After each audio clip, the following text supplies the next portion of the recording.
আসসালামু আলাইকুম রহমতুল্লাহ। আসলে এই কথাগুলি শুনে যাবেন, ওমর ভাইয়ের কথাগুলি আসলে সত্যি। যে কথাগুলি বলছেন আসলে মনোযোগ দিয়ে সবাই একটু শুনে যাবেন, আর ভিডিওটা ভালো লাগলে শেয়ার করবেন অবশ্যই।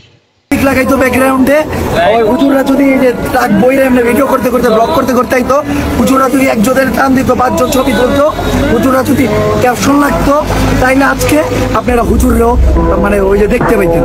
আপনারা অনেকে কমেন্ট করতেন যে এই দুর্দিনে আপনারা আগে গেলেন, ওই সেই আমাদের হুজুররা যারা ওই যে ওই আর্টিস্ট করতে গেছিল, ওই যারা ওই যে এই আন্দোলন এটা করতে গেছিল, ওটা করতে গেছিল। আমি এই আজকে এই জন্য শুধু ভিডিওটা করলাম এই কারণে যে হুজুরদেরকে আমি দেখাইছিলাম আমাদের বাংলাদেশে মাদ্রাসার স্টুডেন্টরা এমন ভাবে অবহেলিত, এইটা মানা যায় না। আমাদের আন্দোলনে শুধু কি আমরা এই যে সিভিল স্টুডেন্টরা জয়েন করে দিলাম, আমরা কি স্কুলের স্টুডেন্টরা জয়েন করে দিলাম, আমরা কি খালি ভারতীয় স্টুডেন্টরা জয়েন করে দিলাম?